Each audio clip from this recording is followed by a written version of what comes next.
Welcome back, everyone, to AI Paper Podcasts. Today, we're diving deep into improving existing optimization algorithms with LLMs. Sounds fun. Yeah, this paper is really looking at how we can use large language models to make those classic optimization algorithms even better. Okay, so for those of you who are just catching the short form edit, here's the quick summary. Researchers have shown that LLMs can help discover new heuristics for optimization problems. Yeah. They tested this out using the maximum independence set problem and this CMSA algorithm. And guess what? The LLM generated heuristics beat the ones designed by humans, especially when things got really complex with large networks. So pretty exciting stuff. Definitely. And if you're sticking around for the full episode, we're going to really unpack how these elements can actually improve the core logic of these algorithms. I mean, it's pretty wild, right? It's not just about LLMs writing code. It's about them actually helping to design better algorithms. Yeah, and the authors use this fictional researcher, Dr. Zoe, to kind of illustrate how this works. She's like this old school expert in heuristics, mostly working with C++. And initially she's like, LLMs, I don't know about that. That's understandable, right? Optimization algorithms are super complex, and trusting an LLM to improve them seems like a big leap. For sure. But then a friend suggests using LLMs to update her C++ code, bring it up to modern standards. And Dr. Zoe's like, okay, fine, I'll give it a shot. And she decides to try it out with her CMSA code for the MIS problem. And this is where things get interesting. She gives her code to GPT-4. And it comes back with a suggestion to use something called age values of solution components to improve her heuristic. Yeah, like out of nowhere. It's something that Dr. Zoe had never even considered before. So she's like, hold on, what do you even mean by age in this context? And what's crazy is that the LLM actually explains the concept of age within the CMSA framework. Like, it gets it without her having to spell it out. Exactly. It's showing that it understands the algorithm and the parameters, not just blindly throwing code around. Okay, so we're starting to see how this LLM is thinking and suggesting these improvements. Yeah. But before we get into the nitty-gritty of how this new LLM generated heuristic works, let's take a step back and look at Dr. Zoe's original approach. So, in the construct phase of CMSA, how did her original heuristic work? So in the construct phase, that's where the algorithm starts to put together a solution for the MIS problem, right? Her original heuristic was this greedy randomized construction thing. It would go for nodes with fewer connections, those with lower degrees, but also add in some randomness to explore different options. So it's trying to find a balance between getting good solutions quickly and not getting stuck in a rut. Right. And then the LLM comes along and says, hey, let's throw in this age value into the mix. Interesting. So how does this LLM generated heuristic actually work? What's different? So it basically introduces this weighted probability for picking nodes that combines the node degree with its age value. This means that nodes that have been around longer in the solution, those older nodes, they have a higher chance of being chosen. And that changes how the algorithm explores and exploits the search space. Okay, so it's like adding this historical element to how the algorithm prioritizes nodes. Exactly. And so Dr. Zoe, she fixes a little error in the LLM generated code and calls this new heuristic LLM-CMSA v1. But I bet the story doesn't end there. Dr. Zoe, she's curious, right? So she asks the LLM, can you make this even better? Yeah, And the LLM suggests bringing in this concept of entropy to make the node selection process even more diverse. So entropy in this context is basically the uncertainty about how useful a node might be. Right. You want to give those nodes with higher entropy a better shot at being chosen because they might lead to some really cool and different solutions. Got it. So this new version with the entropy twist becomes LLM CMSA v2. Exactly. And then Dr. Zoe, being the optimization queen that she is, she decides to challenge the LLM to make the code itself even better for both versions. Whoa, hold on. So now the LLM's not just coming up with these heuristics, but it's also acting like a code optimizer. You got it. That's impressive. What kind of code optimizations did the LLM suggest? Well, it dug into the code for both LLM-CMSA v1 and v2, and it came up with some suggestions for improving data structures, memory management, and even doing some loop unrolling. All those things you do to make the code run faster and more efficiently. Wow, that's getting pretty technical, but I'm sure it wasn't all smooth sailing, was it? Of course not. Even LLMs make mistakes sometimes. Dr. Zoe still had to go back and forth with the LLM, fixing errors and making sure the optimized code actually worked properly. Yeah, so it was a real team effort with Dr. Zoe's expertise guiding the LLM code optimization. What did they end up calling these optimized versions? After all the debugging and fine-tuning, they ended up with LLM CMSA v1 PRF and LM CMSA v2 PRF. All right, so now we've got 4 versions of the CMSA algorithm. Dr. Zoe's original, the 2 enhanced versions with the LLM's heuristics, and then those same versions, but optimized.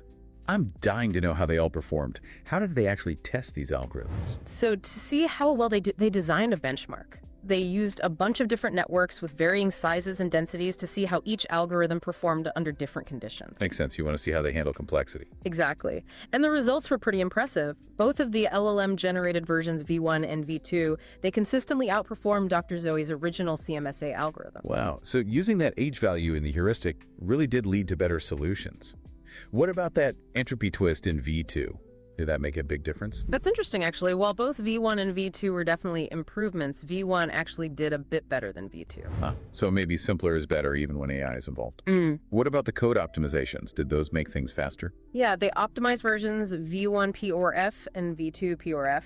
They did run a bit faster, but the differences weren't statistically significant. So the real game changer here is the LLM's ability to come up with those new heuristics, like using the age value. That had a way bigger impact than just tweaking the code. Absolutely. This paper really shows that LLMs can do more than just write code. They can actually contribute to the design of better algorithms. It's like having an AI research assistant that can help you think outside the box. Exactly. And that's super exciting for the future of optimization research. Imagine researchers working with LLMs to explore all sorts of crazy algorithm ideas. It could really speed up the discovery of new and more efficient solutions. Yeah, that could be huge for things like logistics, finance, even scientific research anywhere. Optimization is important. For sure. But of course, there are some things to watch out for. One concern is overfitting.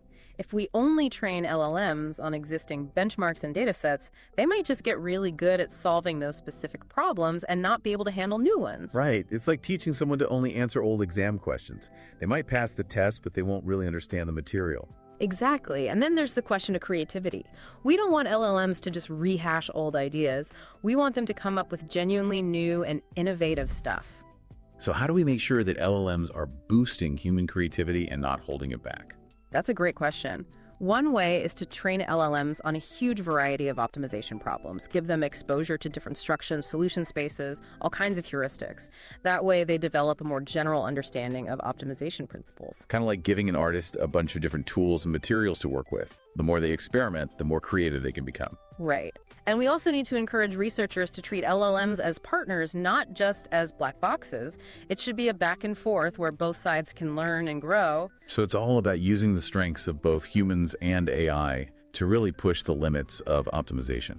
Speaking of pushing limits, the paper also talks about some exciting future directions for this research. Yeah. One thing they mentioned is developing better benchmarks for evaluating how well LLMs do with optimization tasks. Right now, we mostly use general-purpose code generation benchmarks, but those don't really capture what's special about optimization problems. It's like judging a musician based on their scales instead of their songwriting. You need a benchmark that's designed for the specific skill you're looking at. Exactly. Another interesting idea is using LLM-based agents in the optimization process. Imagine these autonomous agents that can communicate, run code, give feedback, and iteratively improve solutions, all guided by LLMs. That sounds like it could lead to some serious breakthroughs. It's like having a team of AI experts working alongside you. And one more thing the authors talked about is using LLMs to translate optimization algorithms between programming languages. That would be huge for researchers who want to use existing algorithms but don't know the specific language. It's like having an AI translator that can not only translate the words, but the actual logic and concepts behind them. Yeah, it could really open up collaboration and knowledge sharing in the optimization community. This research has really opened up a whole new world of possibilities for using LLMs to make optimization algorithms better. It's a really exciting area, and we're just getting started. So after this deep dive, what's the big question you want our listeners to think about? What's the one thing this research raises about the future of optimization? Well, we've been talking about LLMs improving existing algorithms, but what if we went even further? Yeah, like what if instead of starting with algorithms that humans made, we trained LLMs from scratch on tons of optimization problems and solutions? Exactly. Could we create LLMs that are like optimization experts, able to come up with completely new algorithms for specific types of problems? That's a cool idea. We'd have to train them not just on code, but on the whole foundation of optimization. You know, objectives, constraints, solution spaces, everything. It's like teaching the LLM to speak the language of optimization so it can design algorithms from the ground up. Exactly. And the exciting thing is that they might come up with stuff that's totally different from what humans would think of. Like we could discover whole new areas of optimization that we haven't even imagined yet. Wow, that's mind-blowing. We're talking about AI changing our understanding of what optimal even means. This research has definitely opened up a lot of possibilities. It's still early, but the potential for LLMs to completely change optimization is huge. It's been awesome diving into this world of AI-assisted optimization. We've seen how LLMs can not only write code, but also help design and improve algorithms. Yeah, we've talked about them discovering new heuristics, optimizing code, and maybe even creating entirely new algorithms. And we've also touched on those challenges of overfitting and making sure LLMs are helping human creativity, not replacing it. We've also looked at some exciting directions for future research, like those specialized benchmarks and using LLM-based agents. It's clear that LLMs have the power to change how we think about optimization, and that has implications for so many different fields. This paper really shows how AI can not only solve problems, but also push the limits of what's possible. It's a really exciting time to be working in this area, and I can't wait to see what happens next. Thanks to everyone for joining us on this deep dive into AI and optimization.